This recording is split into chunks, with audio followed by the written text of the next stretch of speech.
جس رب کو یہ گوارا نہیں کہ آپ کے جسم اطہر پر مکھی بیٹھے، وہ آپ کے گھر کے اندر کوئی ناپاک اور پلید چیز کو آنے دے گا؟ پھر آپ نے حضرت علی سے پوچھا علی تم کیا کہتے ہو؟ حضرت علی کرم اللہ وجہ الکریم نے فرمایا یا رسول اللہ میں نے دیکھا کہ آپ نماز پڑھانے جا رہے ہیں، آپ کی نالین پر اگر پلیدی لگی ہوئی ہے، اللہ جبرائیل کو بھیجتا ہے میرے محبوب سے کہو کہ یہ نالین اتار دیں، یہ صاف کر دیں۔ تو جس رب کو آپ کے نالین کی پلیدی اچھی نہیں لگتی وہ آپ کے گھر کے اندر ایسی ناپاک چیز کیسے آنے دے گا؟ اور جس رب نے خود آقا کریم علیہ الصلوۃ والتسلیم کے خواب میں آ کر اماں عائشہ صدیقہ کو بطور دلہن پیش کیا، جس کا انتخاب رب کائنات نے کیا ہو، وہ رب کائنات کا انتخاب ہماری اور آپ کی غلطی ہو جاتی ہے نا، ہم چوز کرتے ہیں کسی کو، ہمارے چوزن جو ہے 5 سال ہم پچھتاتے ہیں، یہ ہمارا معاملہ ہے، لیکن رب کائنات جس کو منتخب کرتا اور اپنے محبوب کے لیے منتخب کرتا ہے تو اللہ تبارک و تعالی اس کو ظاہری پاکیزگی بھی عطا فرماتا ہے، باطنی طہارت بھی عطا فرماتا ہے۔ مفتی صاحب جو تقاضے ہیں نا عمر کے، عقل اور فہم جو ہے نا وہ اس کے ساتھ ہم منسوب کرتے ہیں، لیکن یہاں پہ سیدہ کو دیکھیں کہ یہاں پہ حضرت عمر کے بیٹے جو ہیں وہ بھی اپنی اصلاح کے لیے آپ کے پاس جاتے ہیں، حضرت عمر خطاب جو ہیں وہ بھی اجازت لینے کے لیے اپنی قبر کی ان کے پاس جاتے ہیں، جو حضرت عبداللہ بن مسعود جیسے جید صحابہ ہیں ان کی درستگی بھی سیدہ عائشہ فرما رہی ہیں۔ عمر کے تقاضوں سے بالا ہو کے اتنا علم جو سیدہ کے پاس ہے، یہ معجزہ خدا ہوگا یا قربت رسول ہوگی یا دونوں ہی ہوں گے؟ بسم اللہ الرحمن الرحیم۔ اس میں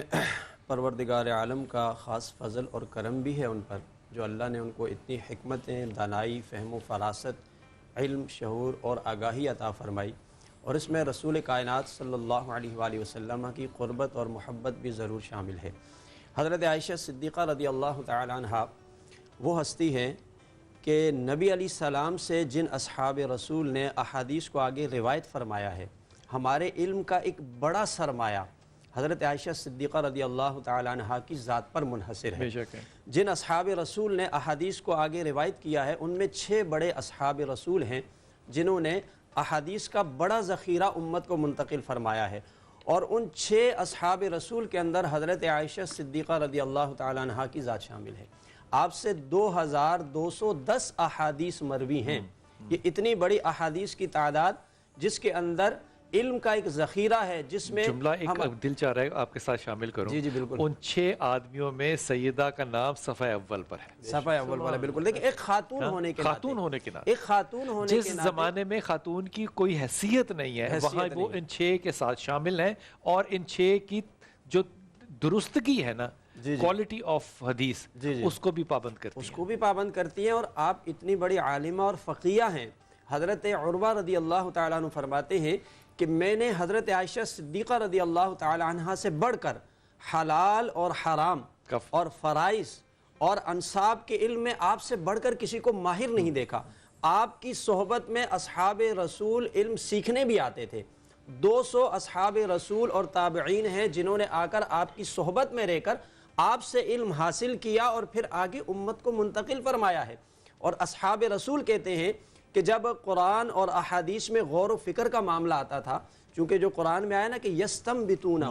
وہ لوگ کہ جو کہ گہرائی میں جا کر وہ معانی، وہ مفاہیم نکال کر لائیں جہاں تک عام لوگوں کی رسائی نہیں ہوتی ہے۔ فرماتے ہیں جب بھی عائشہ صدیقہ رضی اللہ تعالی عنہ کا سامنا ہوا، انہوں نے قرآن کے وہ مفاہیم اور مطالب ہمارے سامنے بیان کیے جہاں تک ہماری رسائی نہیں ہوتی تھی۔ اچھا، یہ کوالٹی جو ہے نا رسول پاک صلی اللہ علیہ وسلم کے ہماری باقی ماؤں کے اندر نہیں ہے، جی یہ کوالٹی سیدہ عائشہ کے اندر بالکل نبی علیہ السلام کا فرمان بہت منفرد ہے۔ نبی علیہ السلام کا فرمان ہے، پیارے آقا علیہ السلام نے یہ فرمایا کہ حضرت عائشہ صدیقہ رضی اللہ تعالی عنہ کا جو علم ہے وہ امت کی تمام خواتین بشمول امہات المؤمنین کے سب پر بھاری ہے، یعنی یہ گارنٹی تو نبی علیہ السلام نے خود عطا فرمائی ہے۔ اچھا، ایک تو ہے آپ کا اپنا فہم اور ادراک اور آپ کا علم کو آگے منتقل کرنا، اللہ نے آپ کی پوری ذات کو ہی بابرکت بنایا اس امت کے لیے، کیونکہ جیسے آپ تیمم کا واقعہ دیکھ لیں کہ آپ جس مقام پر نبی علیہ السلام کے ساتھ جاتی ہیں وہیں امت کو کوئی نہ کوئی تحفہ آپ کی برکت سے ملتا ہے۔ اچھا، ایک یہ جو ہم آدمی اپنے انٹلیکچوئل کیپیسٹی کے اندر زبیر بھائی بہت زیادہ انجسٹس کر جاتے ہیں نا، وہ یہ کہتے ہیں کہ جو اندر کی باتیں ہیں وہ سیدہ عائشہ کو زیادہ پتہ تھیں۔ وہ بات اپنی جگہ درست ہو سکتی ہے، لیکن جو درستگی حضرت عبداللہ کی یا عبداللہ بن مسعود کی ان باتوں کا تعلق گھروں سے نہیں ہے، ان کا تعلق جو ہے وہ فقہ سے ہے یا دین کے فہم سے ہے۔ یہ فہم اور عمر کے تقاضے یہ بالکل آپ نے صحیح نقطہ بیان کیا کہ صرف نجی زندگی یا گھریلو زندگی سے متعلق احادیث نہیں ہے، بلکہ بلال بھائی اگر تھوڑی سی توجہ ہم کریں، آپ غور فرمائیے، میں تو عام طور پر ایک اور دعویٰ کرتا ہوں اور شرح صدر کے ساتھ کرتا ہوں، وہ کیا؟ وہ یہ ہے کہ اللہ نے جو ان کو علم دیا، وہ تو اپنی جگہ پر امام زہری کی شہادت مستدرک حاکم کے اندر ہے، روح زمین پر سب سے بڑی عالمہ ہے، اور ساتھ میں وہ یہ بھی فرما رہے تمام امہات المومنین ہماری پیاری مائیں، ان سب کا علم جمع کیا جائے اور تمام مردوں کا بھی علم جمع کیا جائے، ام المومنین حضرت عائشہ صدیقہ کا علم بڑھ جاتا ہے۔ اچھا پھر آپ حیران ہوں گے، ابھی آپ نے جیسا کہ فرمایا نا کہ مردوں سے متعلق یہ علوم و معارف کا اتنا بڑا سرچشمہ ہے، اندازہ لگائیے صرف تفسیر و حدیث کا معاملہ نہیں، فقہ کا معاملہ نہیں، بلکہ آپ اندازہ لگائیے کہ امام زہری کیا کہہ رہے ہیں، عطا کیا کہہ رہے ہیں، اور عروہ ابن زبیر کی کیا بات سامنے آ رہی ہے، طب، میڈیکل، شاعری، منطق، ادب،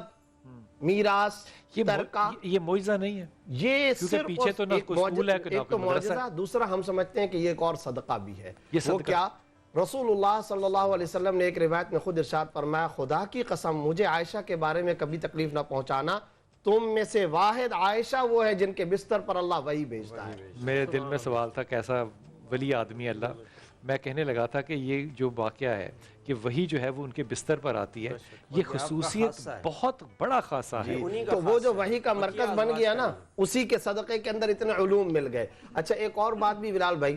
یہ بتائیے تیمم کا جو حکم نازل ہوتا ہے، وہ تو امی جان کا ہار گم ہوا تھا نا، اسی واقعے میں یہ تیمم کا حکم نازل ہوا۔ تیمم انسان کب کرتا ہے؟ جب ناپاکی ہو، یعنی بے وضو ہو، محدث ہو۔ تو اس کا مطلب یہ ہے کہ نماز بغیر تیمم کے، بغیر وضو کے نہیں ہوتی۔ اب آپ یاد رکھیے حج کے بارے میں احادیث ہمیں درجنوں کی تعداد میں کتاب الحج کے اندر ام المومنین حضرت عائشہ سے ملتی ہیں۔ مسجد عائشہ آپ گئے کئی دفعہ، مکہ مکرمہ، احرام، مواقیت، میں تو حیران ہوا سود سے متعلق حضرت عائشہ اور حضرت زید بن ارقم کے مکالمے ملتے ہیں۔ ابو موسیٰ اشعری فرماتے صحابہ اپنی مشکلات کا حل حضرت عائشہ سے جا کر کے پوچھتے تھے۔ اچھا یہ سارے کے سارے گویا تیمم، نماز، حج، سود، تجارت، بزنس، حلال و حرام کا علم، وراثت کا علم، اس لیے میں ایک شرح صدر کے ساتھ دعویٰ کرتا ہوں اگر کوئی دنیا میں فرد ایسا ہو جو ہمارا اور ام المومنین عائشہ صدیقہ کا رشتہ کاٹنا چاہتا ہے تو صرف حضرت عائشہ کا رشتہ نہیں کٹے گا ہم سے، خدا کی قسم ہماری نماز ہی ان کے بغیر مکمل نہیں، ہمارا حج مکمل نہیں، ہمارا احرام مکمل نہیں، جہاد مکمل نہیں، تجارت مکمل نہیں۔ آگے چلیں، آپ نے اگر حضرت عائشہ کا رشتہ کاٹ دیا 1.5 رکوع قرآن کریم سے، آپ کو دستبردار ہونا پڑے گا، حضرت عائشہ کے بغیر تو قرآن مکمل نہیں ہے۔ کیا خوبصورت بات ہے۔